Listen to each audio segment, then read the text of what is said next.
Back, everyone. Looks like we can get started officially. I have a few announcements I want to move through before we get started today, but we should always start out with questions from the class. Any questions folks would like to start out with right away? Okay, I guess I do have a question myself. I changed up how the homeworks are working out in the actual MyStats lab. Have folks had a chance to take a look at the chapter 2 homeworks? How are they working out? Does it seem about right? Okay. I'm probably kind of working on it right now. Gotcha. Well, let me know if there's, again, anything weird going on, if assignments aren't available, not taking answers, anything funky like that going on. I'll be always happy to help out. You shouldn't be losing any points because of technical glitches on MyStats Labs side. Well, aside from that, the announcements, let's go through them one by one. We have new tutoring hours that have been posted, so let's take a look at those. You can find them on the door right in room 220, which is right over there. There's a little placard that says the Student Success Center. It's been looking kind of vacant today, depending on when you've been on campus. But there's actually people in there. They're alive. They're ready to help. We just haven't had an actual hours posted on the door. They got posted by me about 20 minutes ago, or 30 minutes ago. So these are the actual hours. It looks a little bit better on the actual door. This is not coming through great as a PDF, but this is what it looks like. So these are split into in-person only tutoring. So that's the tutoring that I'm doing, Pageant Jones and Randy Boeing. Pageant Jones is Monday, Wednesday from 11 to 12 o'clock. And me, Pageant, and Randy as well. I almost said my own name twice. We're all very happy to teach statistics. So you can come in anytime it's being staffed by us and we'll be happy to help out. Notice there is a lot of blanks in our schedule. I don't even have Thursday or Friday posted here. We're trying to get our tutoring center started up so that there's not a lot of hours at the moment, but we're trying to improve them. If you know anybody who would like to tutor for the tutoring center, then don't hesitate to reach out to them and say, hey, well, we don't pay a lot, but in all honesty, it's a great way to just be on campus, study problems, get paid. I think it's about $12 an hour, but they'd have to take a double look at that. And so it's a nice way to double up on studying while helping out other people in the tutoring room. Also, this person, Mari Smith, if anyone's met her, she's a great person for tutoring as well. She's tutoring up to statistics class. Hang on. What is our course number? Yes, up to statistics classes 1153. So she'd be happy to help as well on Monday and Wednesday, as well as offering Zoom tutoring as well. Well, any questions, folks, about any of those things? Okay, so we've got hours on the door. Hopefully these things get updated and filled out a little bit better, but that's what the tutoring looks like so far. If you can't get a hold of anyone, don't hesitate to ask through these office hours as well. This hour is same one in the tutoring room. I'm doubling up my office hours and the tutoring hours to just try to make a presence in that room so it doesn't always feel so empty. But you can also just jump in on Zoom on these days as well. Same Zoom link that you can see right here on the syllabus for office hours. Well, any questions, folks, about the new hours or otherwise? Okay, that was the main thing that I wanted to start off with today. Statistics can be tricky, but the more you work with other people, groups in the class, with tutors in the tutoring room and so on, the easier it is to get all these ideas sorted out and move through the course. So back down to where we're at, we're about here. Let me see if I can bring these back.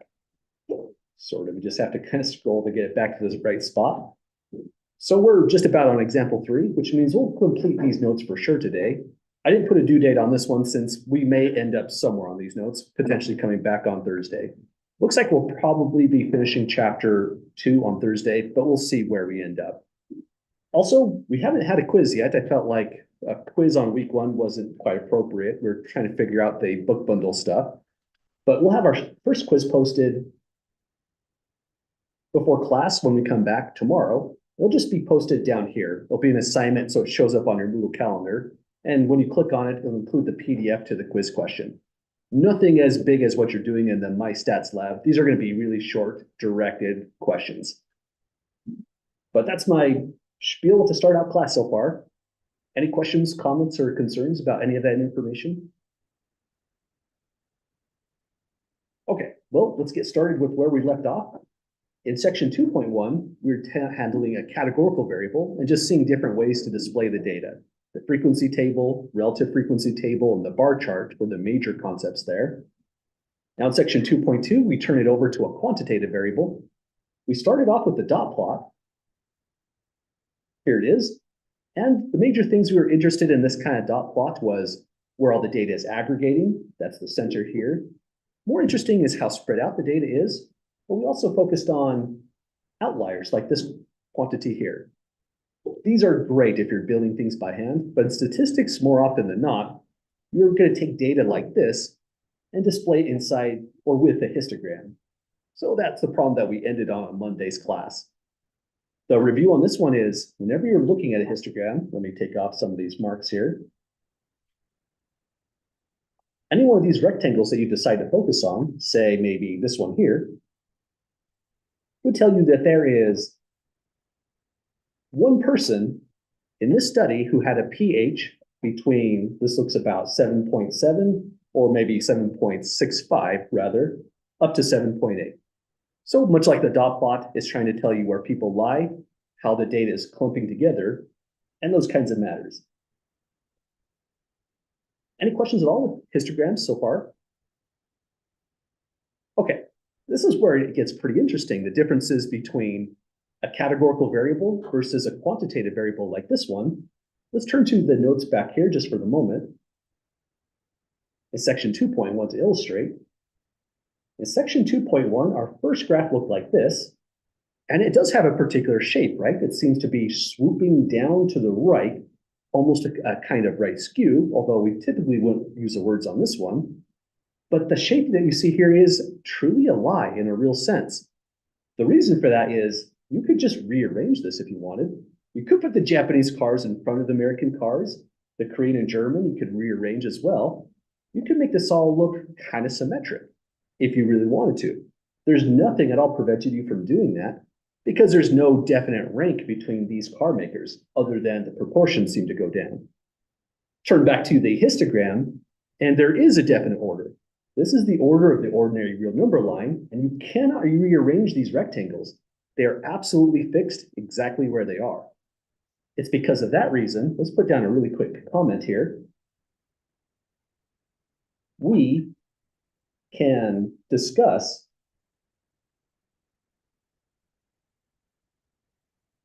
the shape. Let's put it in quotes since we're about to define what we mean by shape. We can discuss the shape of quantitative data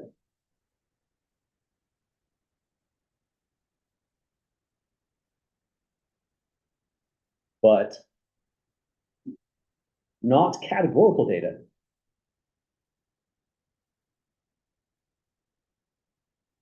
Categorical data has no discussion whatsoever about shape because once again, you can rearrange it most often than not and come up with different shapes of your data. Maybe the one time you really couldn't change the shape is if your categorical variable looked like this. It's ordinal, so there really is a definite ordering between the days of the week in this case. That's the bar graph and that's the histogram. This one is the histogram, yeah. Let's put this up here just for reference. I think it says it right above it actually. Highlighted. Oh, let me take a look. Right there. Oh, gotcha. I just needed to scroll to reveal it. Well, other questions so far, folks? Okay, so that's what we're getting on in these notes right here, continuing on into the next section notes. Notice it's named shape. So we're looking at the shape of a quantitative variable. Really, we're just trying to discuss what does a histogram look like. So let's get into those matters next. Well, we're getting there. Okay, there's an extra example here, and then we'll start looking at those different shapes. But let's look at this right here. There's another case of interesting data.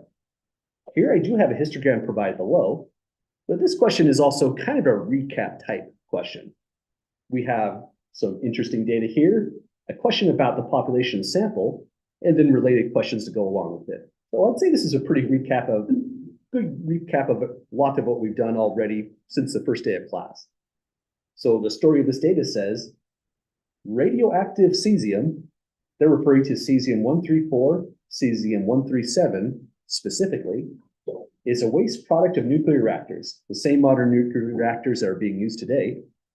And a study examined the radioactive cesium tissue concentration of a random sample of 15 Pacific bluefin tuna. So this is some pretty wild data in a certain sense. When they say radioactive cesium tissue concentration in the tuna, this is what they're meaning. Here are the concentration numbers. What are the units? It's becquerels per kilogram of dry tissue. So that's a complicated unit, just trying to represent how radioactive is that fish. The way they measured this is they had to first capture 15 Pacific bluefin tuna. This was captured off the coast of California 4 months after the Fukushima nuclear reactor meltdown of 2011. So already that's interesting. There was a huge meltdown in 2011. Only 4 months later, they went off the coast of California, quite a distance away from Japan where the meltdown was, captured these 15 tuna, and these are the ratings of how radioactive they are.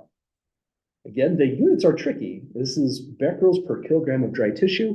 So it seems what they did is they caught the fish, they slaughtered it, dried it out, ground it up, and then just measured how much actual radioactivity do they have, these two isotopes, when they compared it against the weight of the fish.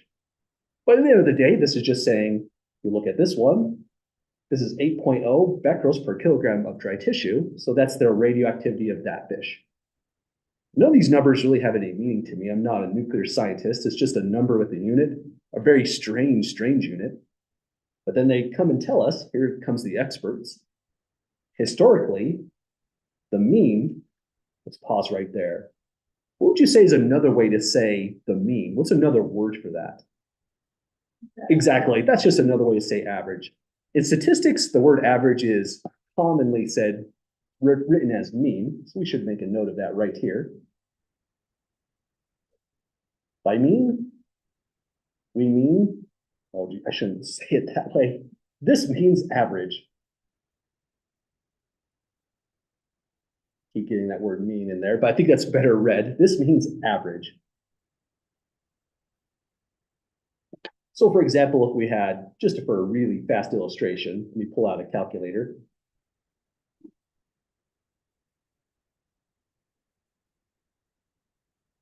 Let me get in the habit of loading this up before I start class. That's my bad. But if you had a bunch of data, say 5, 3, 6, averaging them means just add up the observations, divide by the total amount of observations, and that's what we would have meant by average. This would be the center of those 3 observations. So whenever you see the word mean, think average and you're on the right track. Now let's get back on track. They said, historically, the mean or average radioactive cesium tissue concentration in bluefin tuna has been below 2 becquerels per kilogram. So now this is a concern. There's a reactor meltdown in Japan. 4 months later, all the way over in California off the coast, you're getting these numbers, well above the historical average of 2 becquerels. Some of them were probably practically glowing now that we know the meaning of the unit.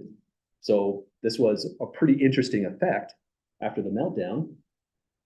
That's the whole story of the data. And now we're back to this question. This is a very common question we return to in statistics.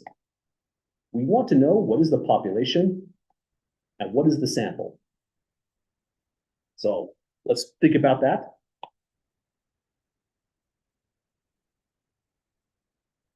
Sometimes one or the other is a little bit easier to get. And sometimes you could be really very brief on defining one, as long as you give a good enough detail on the other. So I would say the easiest one here to describe is just the sample. You could just say, well, there's 15 fish, so the sample would be the 15 Pacific bluefin tuna. Let's say the 15, I'll just abbreviate this all to tuna, caught. Now this is the one where I was really terse in this description, which means I might need to be a little bit more descriptive when we go to describe the population. In my opinion alone, you might think of it differently, but for me, I think the population is harder on this one. Any volunteers for what the description of the population should be?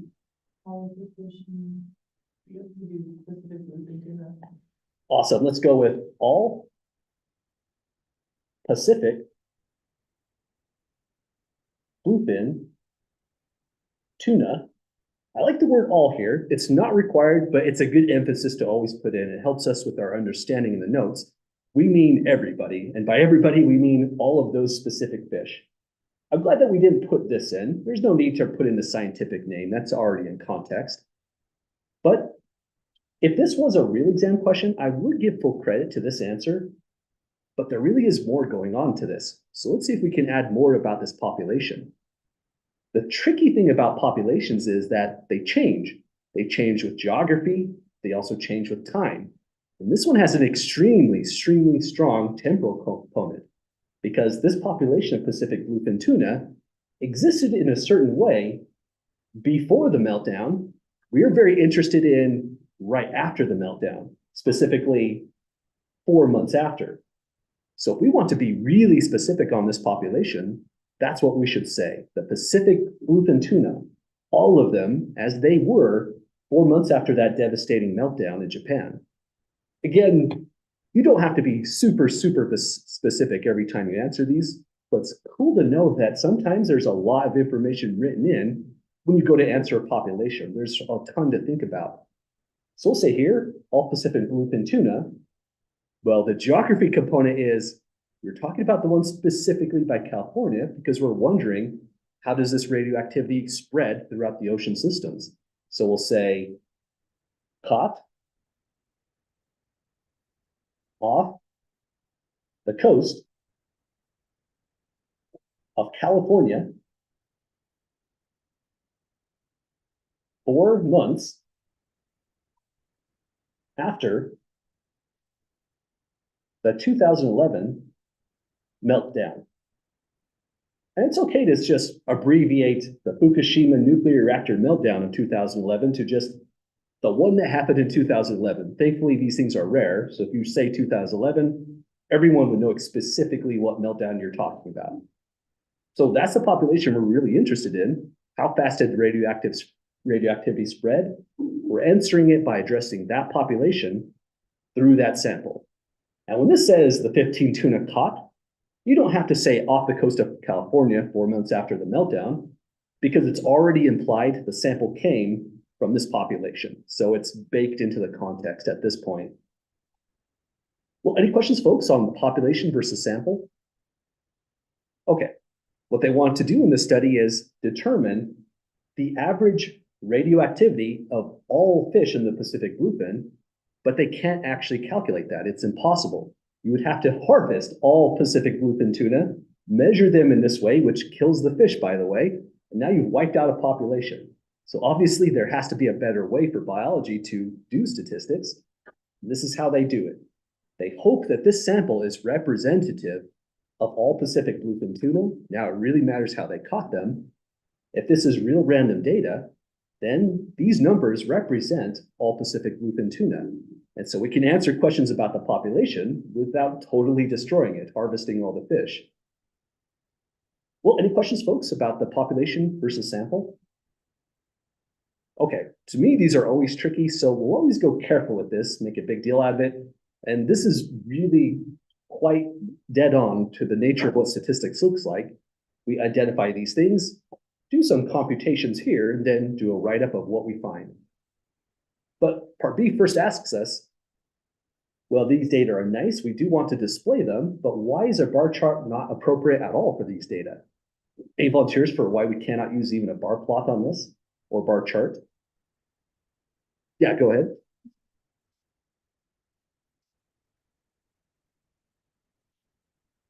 I agree with you, awesome.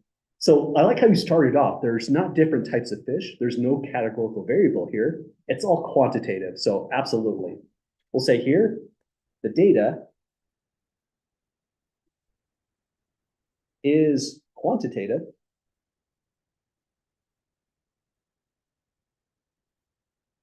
And so a histogram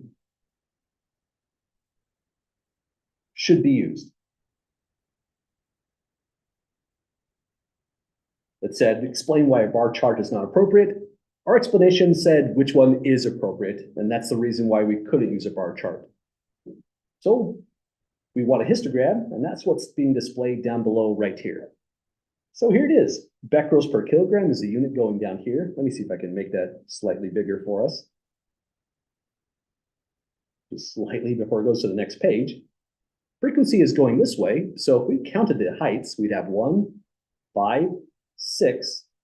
Now we're up to 6 plus 5 is 11. Sorry, I had a microseep or something. 13 and 15 altogether, fish in total. It says below is a histogram that displays the distribution of data. Summarize what this histogram shows. So we're just trying to make a really quick write-up. Any volunteers for what the first thing you might say could be?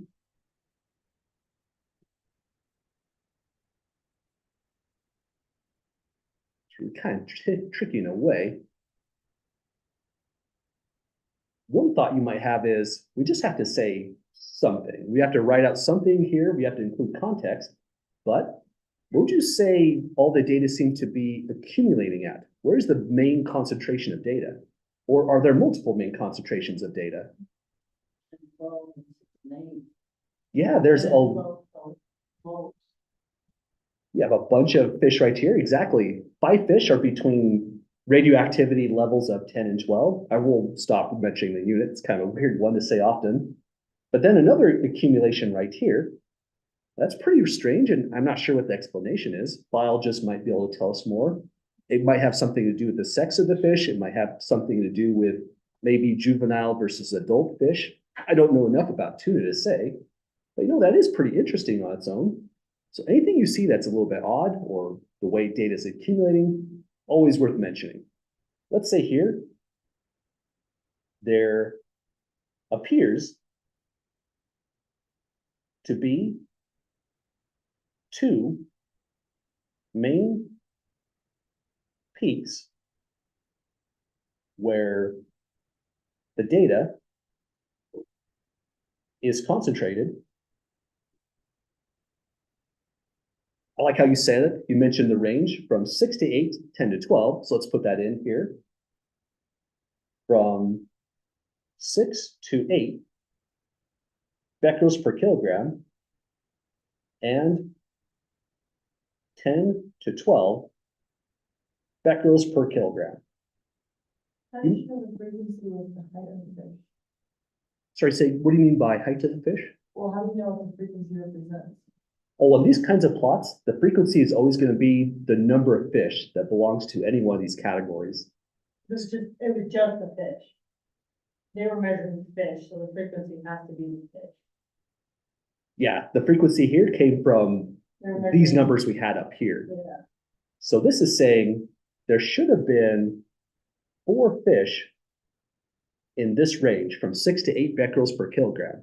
Let's see if we can spot them. That might be a good way to see how this all comes together.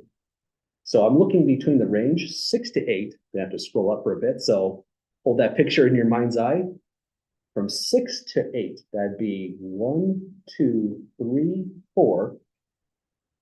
Looks like these data are sorted, least to greater, so that helps out quite a bit. And yeah, it looks like 4 observations in that range there. So the frequency tells you how many belongs to an interval or category in that kind of sense. I think better said interval of numbers. Other questions about that so far? Okay. Well, we're summarizing what the histogram shows, and here we did it. Here's a decent summary. They ask us now, does the data provide evidence that the mean cesium tissue concentration, now what do they mean by that? They mean the number that would be associated with the population. This one's unknowable. We can only estimate it by taking the average of these data up here. What we want to know, nonetheless, is that number, which is unknowable, larger than 2 becquerels per kilogram by the data we see in our sample. Would you say yay or nay? I would agree. If we look at our data, the smallest one that occurred was between 4 and 6 becquerels per kilogram. In fact, every single observation thereafter was above 2 becquerels per kilogram. So I would say we have pretty good evidence in this case. But if they change this from 2 becquerels per kilogram to say 5, we'll fix that in a moment. Now the question becomes foggy. This is why we need statistics. Because if their question is about 5, that just depends now. It gets even more foggy if this is maybe 8. Maybe they just determined that you can eat a fish that is up to 8 becquerels per kilogram in radioactivity. Don't take that as actual medical advice, but that might be the reason there's a cutoff. If that's the case, well, our data is now even more foggy. This is a random sample. Most of the observations are above 8. Some of them are below. We now need to do statistics, calculate probabilities to really address that question. So it's the reason for statistics is not so much for data like this. Very clear that the observations are above 2 becquerels per kilogram. It's when it becomes a tougher question to decide just by a graph alone. But let's address this question. We'll say, yes, we have evidence. The mean concentration, let me try to spell that right. Concentration, I have to sound these out occasionally, is above 2 becquerels per kilogram, since all observations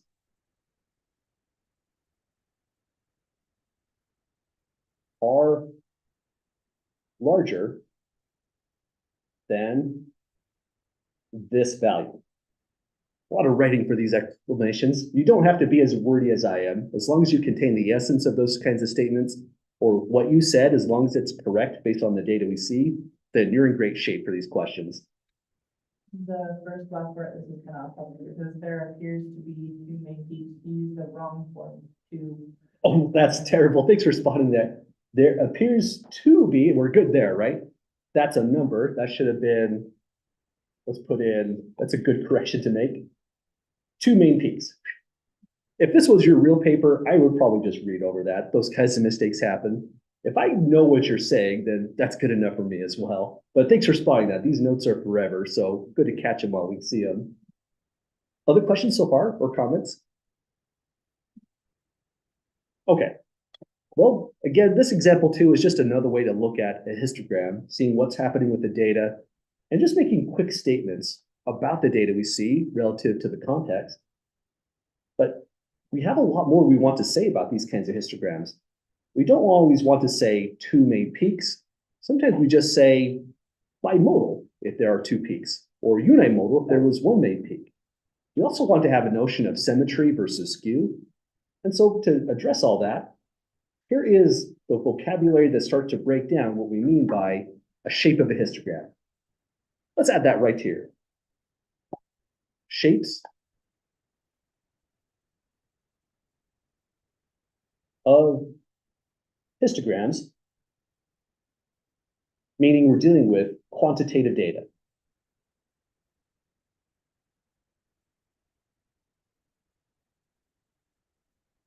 Here, there's a lot of white space on the notes because I think it's a good idea to just draw some stuff out ourselves and see what these things are going to look like.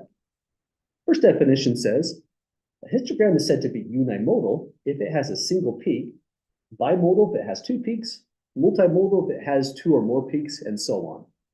So in these data, we're looking at bimodal data due to those 2 main peaks where the data is accumulating very, very heavily. Well, let's write down first an example of unimodal. A unimodal histogram could look like this. This would be the first peak. Let's make it the only peak. Try and make these nice. I get kind of lazy on these if I'm not careful, but I want to make these readable if you come back to the notes.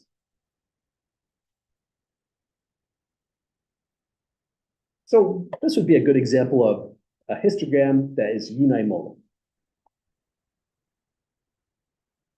In this histogram, this would be the main peak right here.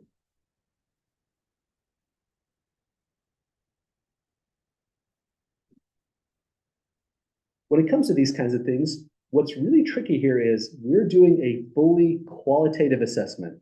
It's all visual based on what you see. In the My Stats Lab homework, it can be a little bit tricky because now it's a computer grading these kinds of things. It's a lot easier to get good points on this if a human is grading it. If I see your data and you said unimodal, I'm going to look at the data and just see how plausible it is. If your determination was bimodal, and I can see how that would make sense based on what I see, then you could get credit for that as well.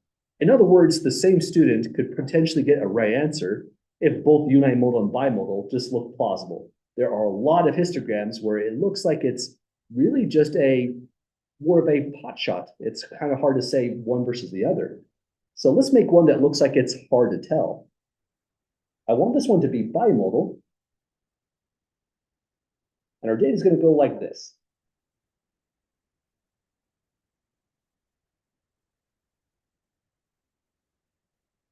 Now, this alone to me is not necessarily what's meaning bimodal. I have a data that's slowly swooping down, so huge concentration at the very start of the scale, but then the cases are getting lower as the numbers move off to the right, whatever those numbers are. This is a tiny, tiny little bump, and sometimes people might call this bimodal at this stage, especially if the widths are really wide on these, carrying more data. If you have narrow widths of these rectangles, then bimodal really means you probably have something that goes more like this next.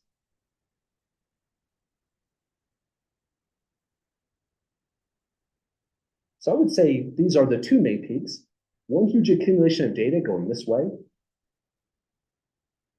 I would consider this one a blip, in my opinion, but if you called this, say, multimodal, three main peaks, I could see how that response would be, but I wouldn't necessarily take off points on that. This is purely just qualitative analysis. There's no formula. We're just measuring what we see. But to me, these are the two main peaks.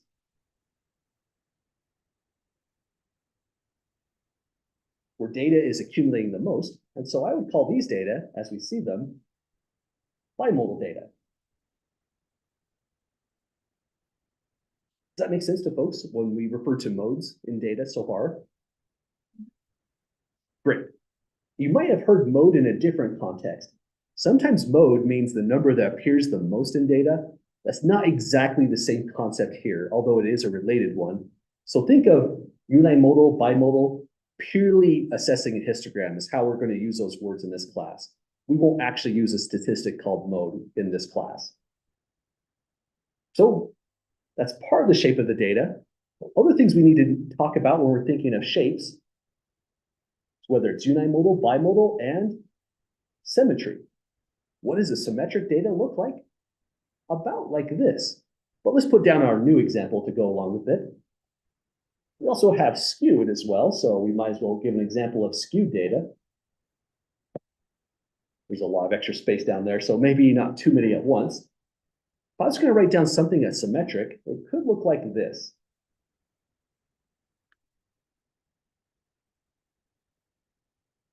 Try to get a horizontal line out. I'm going to make this data unimodal, so this will be where the main data accumulates. Then we have data accumulating to the left and to the right. And let's pause right here. Let's pretend this is the entire thing. We're going to build on it a little bit. But the way you can tell this is symmetric is, if you printed out this histogram, you would be able to put a fold on your paper. Imagine this dashed line is the fold. Fold it across that line, and the heights of these things should roughly overlap. Not perfect on this one, but it's really pretty close. I would say so far this is a decent picture of what it looks like if it's symmetric. But if it looks like this, we're starting to lose symmetry. Now, if you fold across the dashed line going through the middle, well, there's a big mismatch with where this one ends up and where this one ends up. So let's put it back to where it was. Now, the thing about symmetry is, let's add a quick note to this. In statistics, we are very forgiving for data when it is not perfectly symmetric. Essentially, all real data is a little bit messy. It's very rare to do, say, a graduate program study where you collected 15, 30 observations, and it was totally perfectly symmetric data. That turns out to be really rare. What we're trying to get is some symmetry. So the data look like this. We're losing symmetry a little bit. We could still fold across a line, say right here, the heights of those rectangles in the histogram, well, they would overlap perfectly. This would go to here. This one, if we folded across the orange line, would overlap about right here, but it's still pretty close. We would still consider this highly symmetric data at this stage. So we want to break it a little bit more. It looks like this now. Now it looks a little bit off. Has a bit of an unbalance to it. If I try to put something in the middle as a middle line, my line might move a little bit to the right, but this is starting to cause some problems. We're losing symmetry the more data we put out in that direction. But we would still call this highly symmetric. And let's just say for reminders, and unimodal,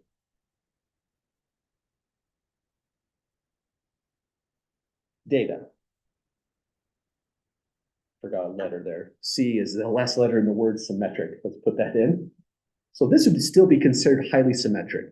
Again, imagine you're doing your capstone project for your bachelor's program, master's program, anything like that. If you collected clinical data, biological data, and your data looks like this is practically a cause for celebration. People could really get excited over that because now all the statistics are really easy to work through. Your conclusions are a lot stronger. Because we have highly symmetric data, we'll go to more powerful methods in statistics. It's when symmetry breaks a lot more, we have trouble. Our procedures in this course start to not work. They become less powerful. Conditions are not met. And you have to divert to other statistical methods, which are less powerful. Weaker conclusions, it's the best you have, but sometimes you just have to deal with your data being skewed. There's no going around it. So let's take a look at what highly symmetric might look like versus skewed.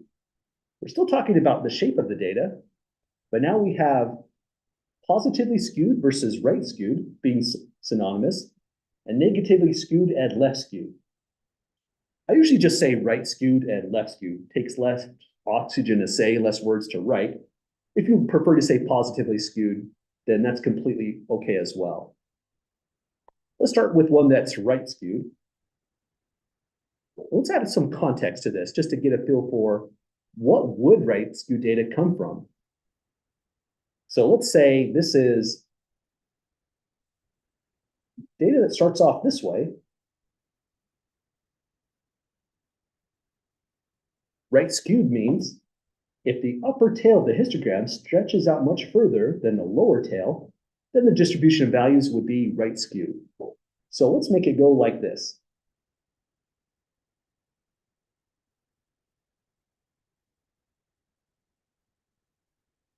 That would be a good indication of data being highly right skewed. What they say here in the description is if the upper tail stretches out much farther, and they're thinking about this when they say the upper tail. There's data trailing off to the right, which makes this right skewed.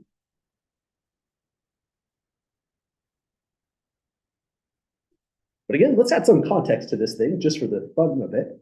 Let's say that on the axis here, we have hours. And let's say this is represented by number of hours a LED light bulb lasts. So with these modern LED light bulbs, my scale here might be in potentially years, many years before these light bulbs get out. If this is a manufacturer, they have to run these experiments to know the expectation and the lifespan of these light bulbs. This first rectangle would indicate most of them are failing maybe between 0 and 2 years, but there's variation when you produce any material. Some of the light emitting diodes and them might just be better on the next run. These could last a little bit longer. Then here, maybe this is at 6 years. The majority of all your LED light bulbs just break. But there's something like a bit of a lottery when you're buying technology. Sometimes the silicon is just better. And you might have outliers where some light bulbs actually lasted beyond 10 years or anything along those lines. That's a good indication of right skewed data. This is essentially survival data. How long do things last? Typically have that kind of shape. Well, any questions, folks, with skew to the right? Okay, let's try out one more. Let's look at left skew next.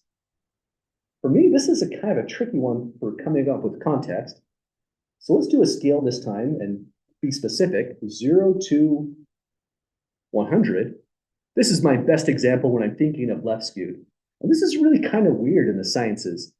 You see a lot of examples of right skewed, but I think it's kind of hard to give good examples with real actual world data when it's skewed to the left. You have to work a little bit harder. But let's give an example that goes like this. So small blip to start, and all of a sudden, a huge main peak.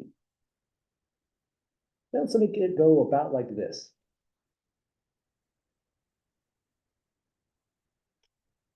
So that's my data. My claim is that this one is left skewed, but let's look through the definition. They say if the lower tail is much longer than the upper tail, the lower tail would be this, and this one has an upper tail that's just a slight blip over here. But it's the fact that the data is trailing off now, going to the left, that gives this left skew. So what would be context where left skew comes up? Imagine this is a very hard physics exam. This is the kind of stuff that makes me uncomfortable. For a very hard physics exam, let's say that people studied really hard. Some people got perfect scores or in the 90s to 100%. A lot of people got Bs. Some people got Cs and some people got lower scores. Maybe there's a way to make that up. But exam data in academics typically looks like this, left skewed. The only thing forcing a left skew is that there is an upper limit typically, unless there's extra credit, that kind of stuff. And so you can't really go beyond a certain range. Scores trail off to the left and are accumulating out here. So that's our telltale sign your data is left skewed. And is the very last bar on the left skew graph? No, it was that. This one? No. Oh. The 100. On the right. This one, Yeah, gotcha. kind of that. If that had been all the way up, would it still have been a left skewed graph because it skews left? Absolutely, yeah. So it's all about this tail being extended further than this tail here. If we had, say, let's say the data, maybe there's extra credit that looked like this, now we're looking at slightly more symmetric. I would say roughly symmetric for this, because now we have data with a left tail going this way. Here's the main peak. Left tail is bigger than the right tail, which is just trailing off to the right a little bit in this case. So here we're still left skewed and roughly symmetric. Take that off, and now the skew is more apparent. Let's include that when we say left tail. Main peak here, and a lot of data trailing off to the left. Even with this raised, we'd still say left skew for this picture here. Like the stairs. That's on the left side of the peak. That's a great way to think about it. And looking at what we had here, what's going on with this one? Well, there's a main peak here. We said that this is still highly symmetric, and we have on our left end, data going this way. On our right end, data going this way. There is a touch of skew to the right, but again, we're not looking for perfect symmetry. That's almost a fiction. If your data was perfectly symmetric, people might wonder if it was fictitious data practically at that point. This would still be considered highly symmetric, even with a little bit of right skew, that a little extra tail there. But when it's apparently weighted far in one direction or in another direction, that's when we definitely say right skew versus a left skew. Now let's actually throw this on there just to convey the reasons for both right and left skew. Yeah. Don't see it, maybe colors up there. Yeah, that was a little backwards now. Other questions so far? Okay. Again, these are kind of hard to look at on the very first time. It helps to have some context, but these notes, we're just looking at it for only the very, very first time. In section 2.3, we're going to expand on this and see what happens with more interesting examples, real world data. So this is where the notes end. This is all about the shape of the data, but I noticed that a lot of the exercises in section 2.2 are involving these kinds of figures. So we included it in the notes this time as well. That's the end of the notes here. Next, we're going to go off to section 2.3. We're not in chapter 6, my bad. Other questions so far at all?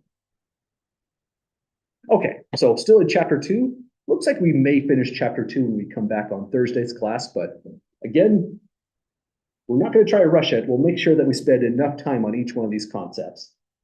So I just want to make sure I actually save this. And now we're here in section 2.3, looking at the shape of the data.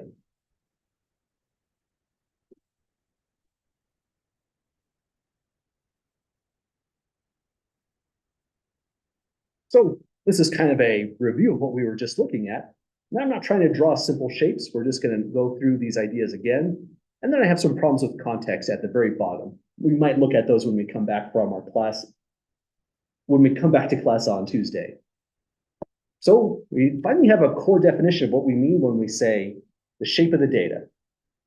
When we're looking at the shape, we have to say how many modes do we detect? Is it symmetric or left skewed or right skewed? And if we see anything that is an extreme case, an outlier like we saw in other data, we should mention that as well. So here's a few really weird examples. They start off nice and get weirder as we go.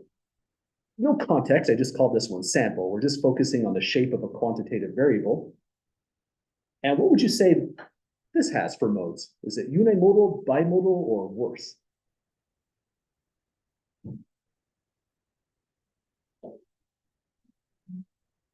I would agree with unimodal. If you feel unimodal, then what you're really looking at is where is the biggest peak? That's my first thing to look at. There's a highest peak for sure.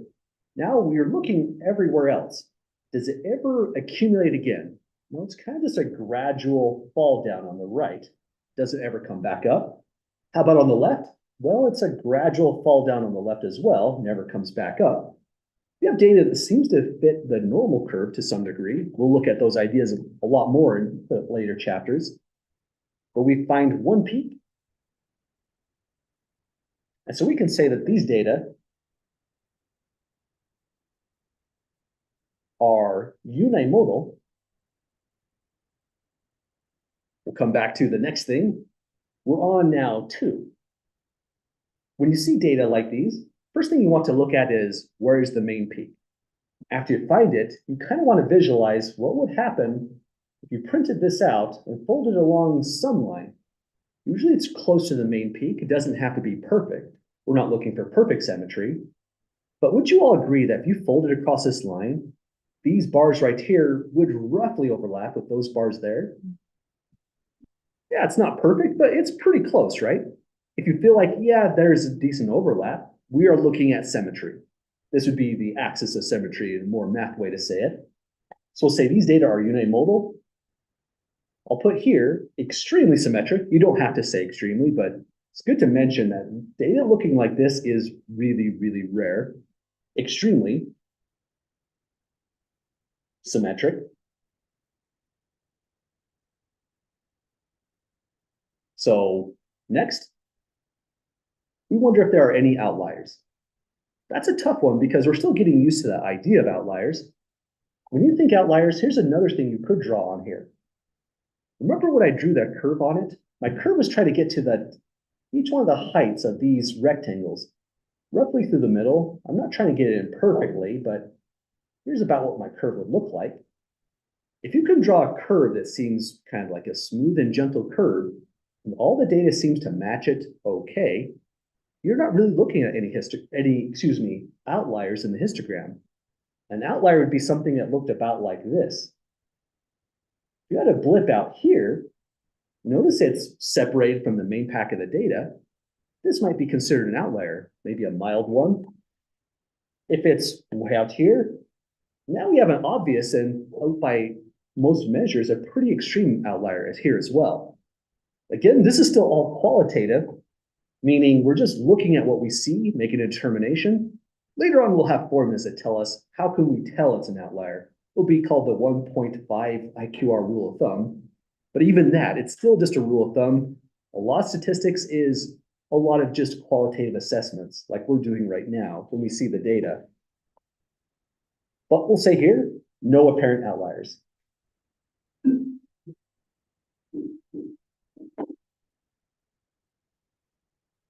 So that's our data. And notice The frequency on this is pretty extreme. This is a huge sample size. I did say one thing that I would like to clarify. If you're doing a study and you have somewhat small sample sizes, something like a sample size of 15, maybe a sample size of 30, your data usually is not symmetric at all. But occasionally, if you have a very large sample size, frequency is huge here, so this is a very, very large sample we're looking at, then you can occasionally get pretty symmetric distributions like these. But these are typically in large samples, coming from a population which we would say is mostly symmetric in the first place. Well, any questions, folks, with our first example here? Okay, what I have next is just more weird examples on this. Looks like we have about 19 minutes and some change, so we should be able to get through some of these.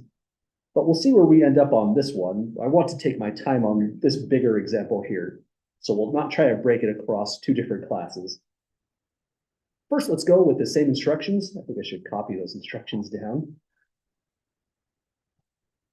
All we're doing is assessing the shape of these distributions by looking at those three different measures. So here's our next one to take a look at. Maybe I'll put it down here. We haven't seen an example quite like this one just yet. These data are kind of bizarre in a certain sense. If you're getting real data and it looks like this, there's got to be a good explanation for that, since biological data, data with things like finances, don't always have this kind of shape. This is really weird. And first, let's address how many modes would it have? That's a tough question at all as well. Does it look like the data is accumulating in any one spot? Most people are saying no, and I agree with you. A spot where data accumulates should look like this. There's an obvious peak to the data. You might say, well, not quite on this one. It kind of depends. If you said multimodal, you might be thinking this is a peak and this is a peak. And I would say I would potentially accept that answer if this was data on a real quiz or exam. Yeah, Right over here. Mhm.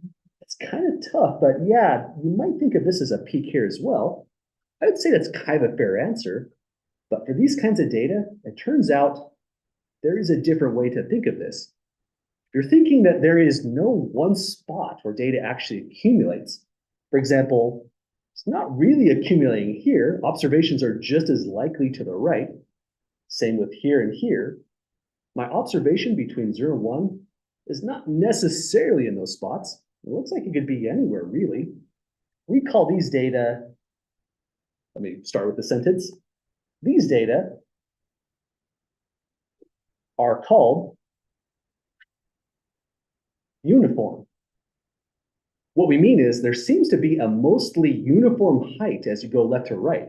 Sure, it gets a little jagged and jumpy in the middle, but nothing like this actually happened. Nothing accumulated and really left its mark, leaving the pack of everything else.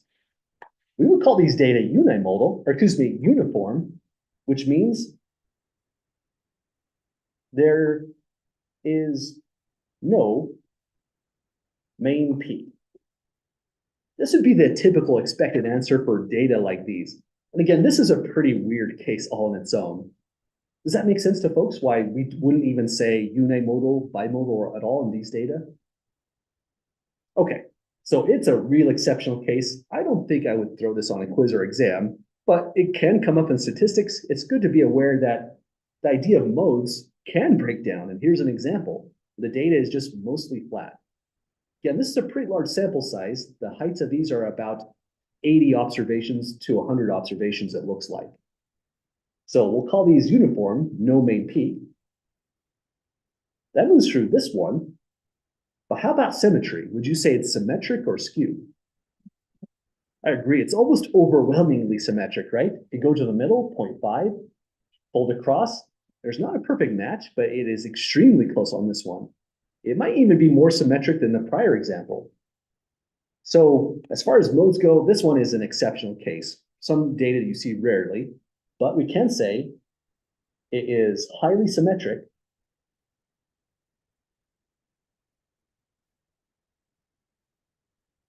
There doesn't seem to be anything unusual when we look at these data. No piece of data leaving the main pack. So we'll say no apparent outliers, or just no outliers. So my apologies for these data. They're really weird, but the reason I put this example in is it's good to know when modes are really not really part of the assessment of the data. It probably looks like this, just flat for the most part. But the more it deviates from being flat, for example, the higher that peak gets, the less it's true it's unimodal, or excuse me, uniform is what I'm trying to say in the first place. Well, let's take a look at a next example. In part C, we have a shape of the data that goes this way. Absolutely. These data are absolutely rate skewed. And let me see if I can, oh, I forgot the colors on that one. Give me just one moment just to make things a little bit comparable. I forget what color I used for blue on right. Okay, let's go with that. So these data, the tail of it seems to be going this direction.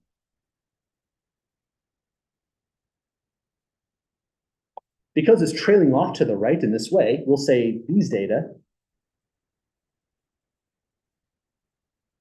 are right skewed. How about for modes on this one? There's definitely a peak here, but is it unimodal or bimodal? Good call on the unimodal. That's always a really tricky question to assess at the beginning, but there is a huge accumulation of data here right at the very start, but there's a blip. Well, we wouldn't say bimodal until this just becomes more substantial. It looks like it's just one, maybe two observations that left the main packet of the data. So I'd say the best assessment here is unimodal. It is unimodal with one main peak. Let me put that in parentheses. That's just our explanation of why unimodal. You would not have to say that each and every time. That just gets redundant.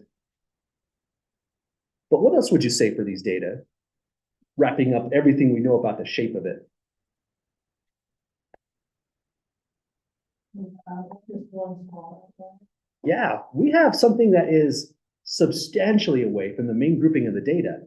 If we were to put a shape to this, the curve looks about like this, has a big peak, but then it quickly falls off, about like that.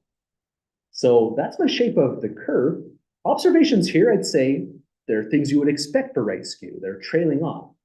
Something over here, I wouldn't consider an outlier. Once you get out here, you're more than one rectangle away from the main grouping of data. They're getting unusual at this case. And that was looking substantially unusual. So we'll say right here, there is, and I'll go with and, even though we can't really assess how many, that's just not great enough graphics to make that assessment. I'll say there is, let's go with the plural, there are outliers on the upper end. If we want to be specific that we don't know how many, you could always put the S, the plural here in parentheses to convey it could be one or a few. So that's what's going on with these data. I'll take this curve off here, but you could leave it on your work if it helps, but it makes the notes kind of hard to read if we leave too much on there. So I'll leave the notes kind of like this. Too much visual information starts to help more than it starts to hurt more than it helps. Well, any questions, folks, with the picture for right skew? Okay, once again, if these are your data, you suddenly have to work a little bit harder for the statistical analysis. Everything takes more time. Conclusions could be less powerful, but it's the data you have, so we always do the best we have with what we can get. Here's our last one, part D, before our main example up above, or down below. So what would you say about these data? Definitely bimodal, right? This is one of the times where it's very, very clear cut. Bimodal data because we have a peak here. And here. What could arise? What kind of data could arise like this? it's often the case when you have bimodal data that there's not just a quantitative variable here. There might be something categorical. You might be looking at different organisms, let's just say penguins and their heights. I'm not sure what the units would be, but now you're looking at the different sexes if that's the case. Or maybe you're doing something and say, I think our book has an example of boxes of cereals. This could be sugar content. And maybe the higher end, those are the children's cereals, and the lower end are like the healthy cereals, stuff like that. So whenever you have this going on, two main peaks, oftentimes there's more going on with your data. It's not just the quantitative variable. Well, let's capture this and say these data are bimodal. Let's put a quick explanation. Two main peaks. I like these kinds of problems on exams because it's a lot more cut and dry what's going on. In the homework, there's a lot of foggy cases where you just have to see what the expectations are once you give a first try. So these data are bimodal. We addressed that question. Now here's another question. Would you consider these data symmetric or skewed as its totality? I agree. This is a tough question for me because, well, if it's symmetric, it means you have to fold across something. But yeah, if you fold across right here, you print this out and fold over, this isn't a perfect fold over that, but you know what? That is actually pretty close in this situation. So this would look like it is highly symmetric. These data are bimodal, highly symmetric. And what about outliers? Would you say any exists in this case? Good call on that one. I think a lot of people might have said this is an outlier, but it's still attached to the main grouping of data. There's no separation from that main peak or the next unit right over. So I would not consider that an outlier in this case. We'll say here, no apparent outliers. I use this word a lot, no apparent outliers. You don't have to say that in your wording, but the reason I say that so often is outliers exist in your data all completely depends on your point of view. If this is really bimodal data, statistical analysis might involve us separating out the data. So imagine maybe it's kid cereal and adult cereal. We separate out the data according to that categorical variable. We might find that the kid cereal does have an outlier. There might be kid cereal that's way over here, for example, a healthier kid cereal. Or if you've eaten cereal as an adult, I'm going to admit to you, some of that stuff is really pretty sugary, even though it looks healthy. You separate out the cereals and you might find some of the adult cereal is actually way over here. I can't see the outliers when it's all glommed together. Take a different view, they could crop out. So I'd say no apparent outliers as a catch-all. Definitely not a required statement though. But we did it, folks. That's looking at some pretty weird looking data. There was no context given. So I felt like we should end these notes when we do have context. These problems are a little bit bigger, and I think we have about 6 minutes and some change to do this kind of question. This is the point where I probably would say, let's take some questions and call it a night. I'm not going to try to rip through the next question just to try to save time or something like that. So any questions at all? Yeah, go ahead. Mhm. Oh, how does it go? The frequency,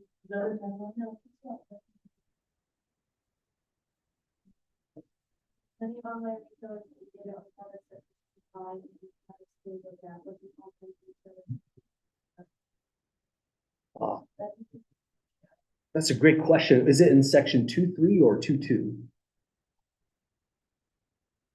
Sorry, say again.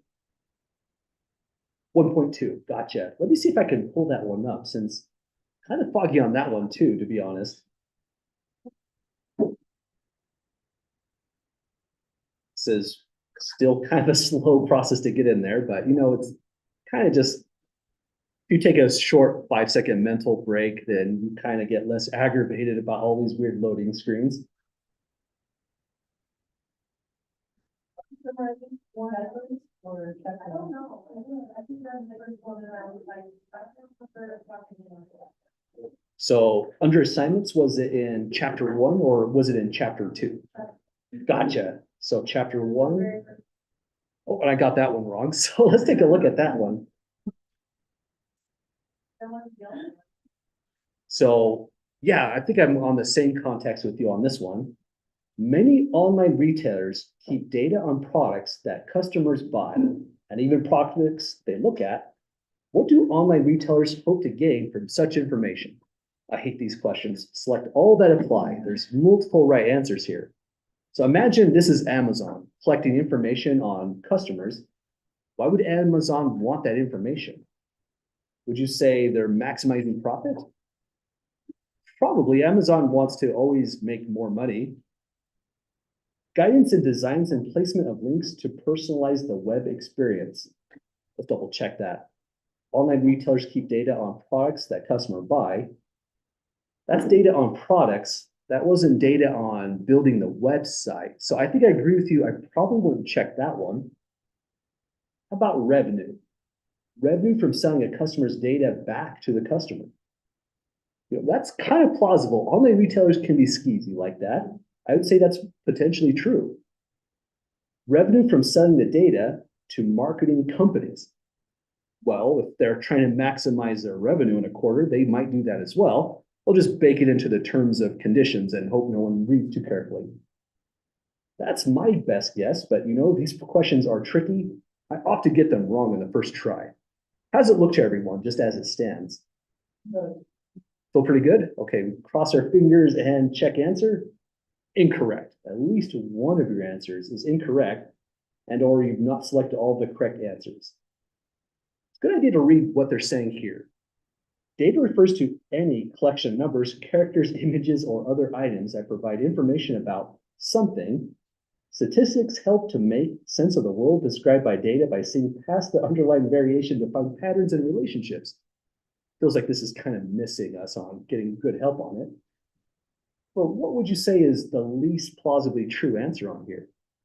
Oh, probably, I would take the, Revenue from selling the data to marketing companies. That's the skeeziest one on there, right? That just doesn't seem like a good business practice. Take C off, leave on. Guidance and design and placement of links to personalize the website experience. I didn't think that one at first, but I'm starting to agree. If it's an online retailer, they want their website to function well so they can just sell more. Some are saying no, though. This is probably not a correct answer. So again, this is a tough question. Should we try it as it stands and just see what happens? so chapter 1 of the book talks a little bit about this. Yeah, it's something that we kind of went over very, very minimally. We mostly focused on the 5 W's was the major thrust. Let's check it here. I'm not sure if I'm fully confident. Try again. At least one answers, and then they give the same big book right here. Anyone see what it should be that we should change? Add B. I mean, again, they're maximizing their revenue if you can just work the website better. I think most customers bought this. I sometimes bought that product just because I saw it at the bottom. But let's hope for the best. Remember, there's 3 attempts here. If I get this wrong, hey, we got it. But if I got it wrong, just click on try again, and then it will change the problem. Let's see what happens.